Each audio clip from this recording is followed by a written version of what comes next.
me gustaría que siguiéramos lo que estábamos, que el segundo bloque, que estaba muy interesante. Así que te dejo la palabra. Bueno, dado el tiempo, me voy a saltar ya al 78. La verdad es que en alguna medida tiene ciertas analogías con lo del Perú. Y aquí quiero hacer énfasis en algo que hay como un error en gran parte de la población de creer, a pesar de que la crisis del 78 es mucho más conocida a nivel de la sociedad, de creer, por lo menos nuestra generación, no tanto los jóvenes. Claro, Sí. de creer que siempre centrar mentalmente la crisis del 78 en el extremo austral de Chile. Y eso es un gran error. Pues fue en todo Chile. Fue en todo Chile. Claro. O sea, yo voy más allá. La verdadera disuasión que se produce sobre Argentina es precisamente... El norte. No. Es de que la guerra es total. Y es en todo el territorio. Argentina lo único que quería en ese minuto era una guerra a objetivo limitado, porque no afectaba al resto del país, digamos.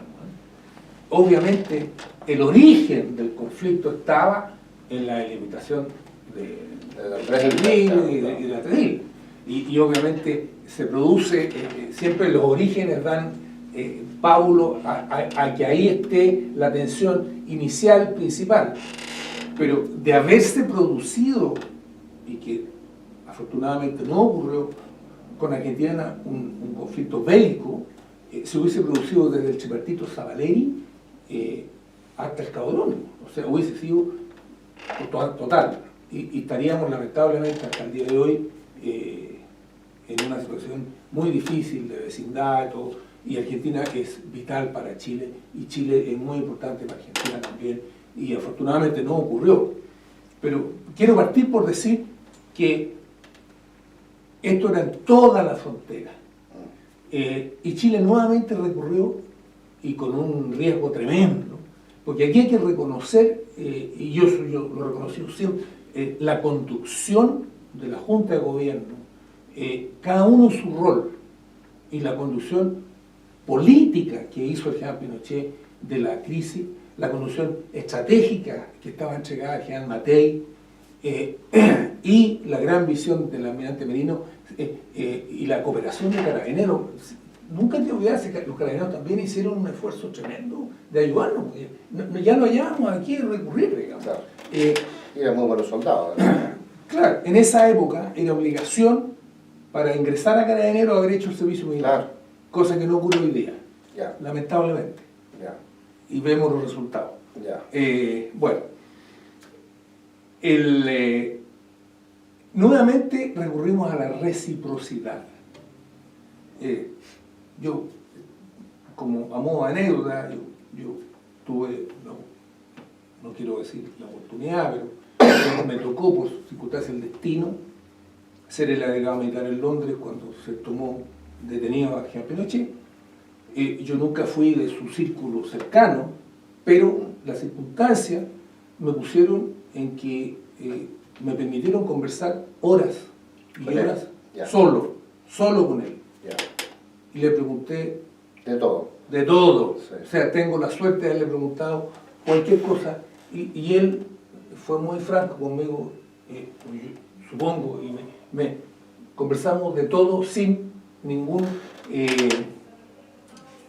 traspié, sin ningún veto, digamos. ¿Tú has pensado escribir todas estas cosas?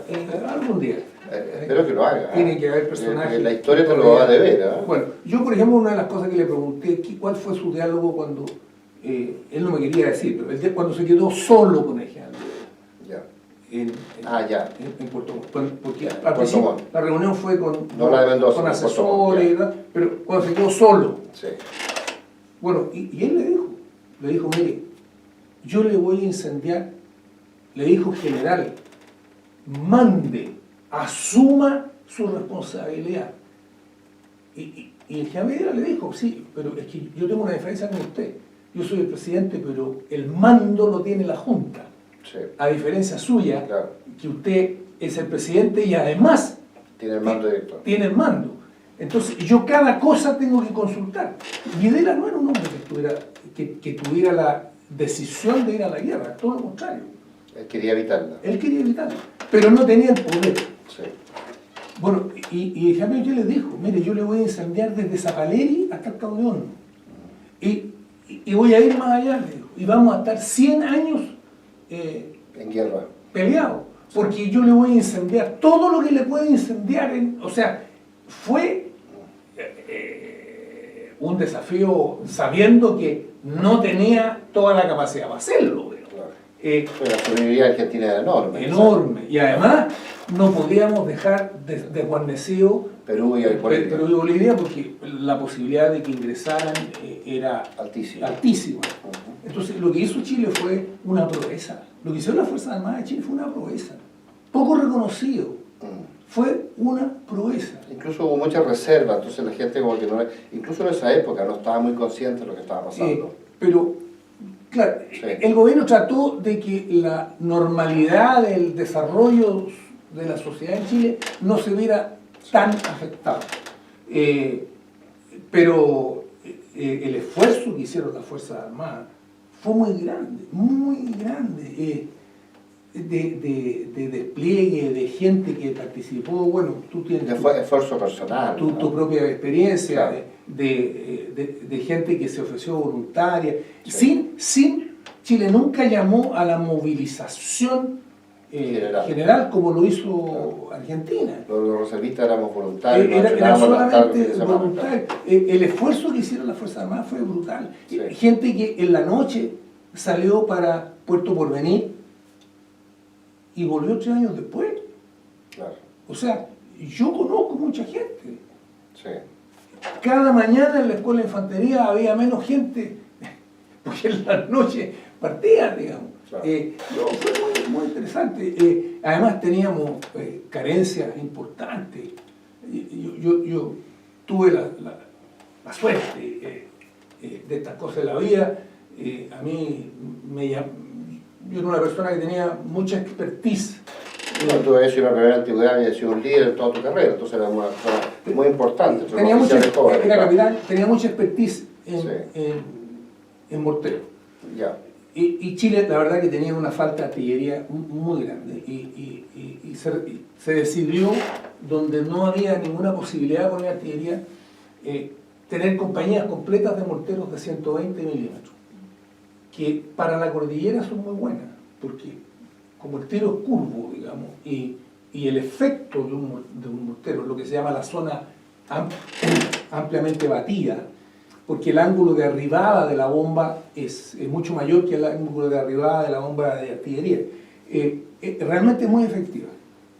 Y bueno, y ahí recurrimos a Israel, que se portó muy bien. Y sacábamos unidades del ejército israelí. Y a mí me tocó hacer eso. Ah, ¿tú fuiste a Israel a buscar estas cosas? Y fuimos Qué interesante, ¿ah?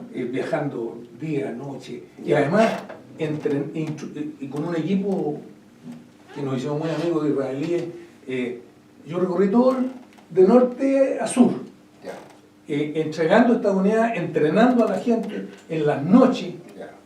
Me acuerdo, en Porvenir, en Punta Arenas, los israelíes se me congelaban, digamos. Había que darle pisco para que siguieran transmitiendo.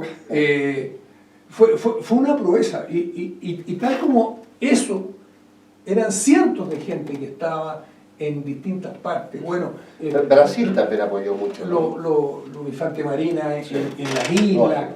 que tú sabes que inicialmente fueron los carabineros, los primeros que llegaron a las islas fueron los carabineros, hasta que después llegó la infantería marina.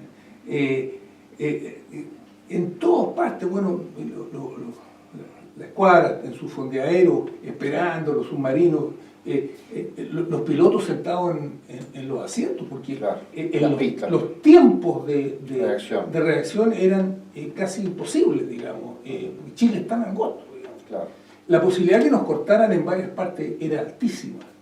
Bueno, y había un plan de invasión Argentino, sí. argentino hacia la zona de Temuco y y Osorno, Valdivia. Y Había una, y cortar en Santiago y también. había una invasión acá, claro. Sí. Y en el norte, bueno, había una capacidad mayor nuestra, ¿no? Sí, pero también ellos tenían pensado caer por la espalda, digamos, en la zona de paso de Sico y caer por la espalda en la eventualidad que entrara Perú. ¿En qué zona exactamente? Bueno, desde Salta, digamos. Ah, sí, perfecto. Ya, perfecto. Donde hay buenos caminos, digamos, y se llega a la espalda del Salta, Jujuy, Santiago del Estero, de ahí hacia acá. Claro. Bueno, la diferencia de capacidad militar era muy grande, era bastante grande. Yo diría que la fuerza más equilibrada, sin ser equilibrada, pero la más equilibrada era la Armada. Obviamente Argentina tenía un portaaviones que ya le daba una ventaja. No, y tenía tres submarinos operativos, nosotros teníamos uno en ese momento. Pero en Fuerza Aérea... sí, no había aviación naval también, ¿no? La aviación naval era muy potente, sí. Y lo mostró unos años después, digamos. Aviación naval de combate, claro. En las Malvinas. Pero, nuevamente, la reciprocidad permitió... y además había yo nunca vi una unidad que no estuviera dispuesta a todo. A todo. Sí. Es la misma experiencia que tengo yo. Esa es una realidad. Sí. Sabiendo la inferioridad, estaban dispuestos a todo. Sí. Vi juramentos con... No, había una mística, un entusiasmo. Había una mística. La juventud estaba enfrentando una epopeya. Era una epopeya. Y la sociedad no ha reconocido lo suficiente lo que significó la paz. En esa época, la sociedad civil, ni siquiera en esa época se dio demasiado cuenta. Se dio cuenta de a poco y parcialmente, pero no se dio cuenta de la magnitud de lo que enfrentábamos. Bueno, después vino, yo quiero seguir con el ejército, sí. muy cortito. Después vino un poquito, pasó la euforia los primeros años del gobierno militar y empezaron las cosas a ser un poquito más complicadas, vino la crisis económica. La crisis mundial del 81. Sí, claro, y que nos afectó mucho. Fuerte. Y yo quiero ir al ejército. Sí. Entonces, el ejército, lamentablemente, o afortunadamente, depende del lado que uno lo mire, se convirtió en alguna medida en el pilar que sostuvo al gobierno. Entonces, el ejército tuvo un involucramiento en el gobierno militar mayor que lamentablemente, que la Armada y que la Fuerza Aérea, en términos de, no conceptual, sino que en términos físicos. Entonces, por ejemplo, hubo muchos regimientos que se transformaron en unidades antisubversivas.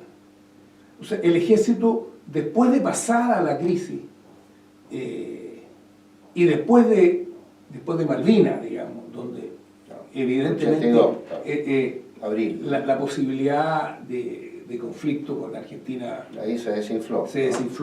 Pese a que no se había firmado el tratado hasta el 84. Claro. Hasta el 84, porque hasta el 82 la tensión siguió igual. El ejército se degradó operacionalmente, esa es la verdad, digamos, porque la prioridad pasó a ser sostener al frente interno. El frente interno. Y quizás con excepción del norte o la zona austral, el ejército sufrió una degradación. Y a nosotros, digamos... Eso fue muy desmotivante, ¿no? Muy desmotivante. Sí. Porque podría ser una oportunidad para modernizarse. Bueno, pero el ejército tenía, bueno, no vimos la historia, el ejército tenía un despliegue territorial que viene desde la colonia. O sea, todas las poblaciones hacia el sur se fueron desarrollando en torno a las guarniciones militares, porque era la frontera y había que defenderse, y venían los malones, y venían los ataques de los mapuches, indígenas, etc. Y el ejército tuvo un despliegue demasiado territorial. Y las ciudades tenían una relación con el regimiento. El ejército perdió su concepto operacional con este despliegue. Pero este despliegue tenía una ventaja, que desde el punto de vista político le era muy conveniente al gobierno. Para el control del frente interno. Entonces, y había cercanía con la ciudadanía también, ¿no? Por supuesto. El gobierno militar, específicamente Pinochet, nunca quiso modificar eso porque le era, digamos, importante, funcional a su gran objetivo. Pero llegó un momento en que la tecnología, las cosas fueron avanzando y nosotros nos dábamos cuenta que no podíamos seguir así. Bueno, hay una generación en el ejército de gente que pensábamos igual, que fuimos todos a la universidad, que estuvimos... Tú sacaste un máster en ciencia política, ¿no? Y relaciones internacionales. Sí. Que estuvimos juntos como profesores en las academias, sí. y que afortunadamente llegamos en una misma generación a ser generales. Generales y después comandantes jefe, en el caso tuyo. Bueno, claro. Con Emilio Cheire, etc. Y traíamos en mente de que había que hacer el gran cambio. La gran modernización y aumento de capacidad y el redespliegue. Claro, pero requería de transformaciones, sí. No menores, difíciles de hacer. Doctrina. Pero aquí me cambio a lo que pasó en Chile después del 90. Chile tuvo una transición política consensuada, escalonada, hasta llegar a la normalidad absoluta democrática muy buena. Y dentro de esa transición está la transición militar, que fue un poquito más traumática, un poco más larga. Y fue posterior, fue después. O sea, partió, pero se demoró más que la otra, porque, digamos, la Constitución siguió dándole algunas herramientas que no se condicen con la democracia liberal que reina en Chile, hasta llegar, digamos, a la absoluta normalidad hace ya más de 10 años. Y en esa transición hay que reconocerle a la Concertación que fue muy hábil, porque buscó dos grandes cosas. Al sacar a las Fuerzas Armadas de la política, que era el gran objetivo, buscó la total profesionalización y el reequipamiento, porque para que haya buena profesionalización había que reequipar. Y en eso creo que fue aceptada la Concertación, y eso ha hecho que hoy día toda la extrema izquierda reniegue de la transición y reniegue de la Concertación. Sí, eso es lo que está pasando hoy día, porque no aceptaron de que se hubiese hecho consensuadamente. Ellos querían, el rompimiento. Claro. Y yo creo que fueron visionarios la gente que tuvo la conducción de la Concertación, de hacer una transición que fue muy beneficiosa para Chile y muy beneficiosa para las Fuerzas Armadas. Bueno, en ese contexto, con el gobierno, porque los grandes cambios no se pueden hacer a espaldas de los gobiernos, con el gobierno se hizo la transformación y la modernización del ejército y el reequipamiento del ejército, el redespliegue, o sea, yo diría, los grandes hitos se cambió la doctrina, la doctrina de combate, cambió totalmente. Se cambiaron las unidades, se crearon la Brigada Acorazada, se creó la Brigada de Operaciones Especiales, la Brigada de Aviación, se juntaron los regimientos porque eran como ejércitos distintos. La unidad de ingenieros con la unidad de infantería con la unidad de artillería, y que con suerte se juntaban a fin de año cuando había maniobras. Eso no puede ser, digamos. Se cambió... Unidades de armas combinadas, había que crear. Se cambió la doctrina de combate, se cambió la educación, acorde a la nueva doctrina de combate. Nosotros adoptamos toda la planificación OTAN, que no es fácil cambiar todas esas cosas.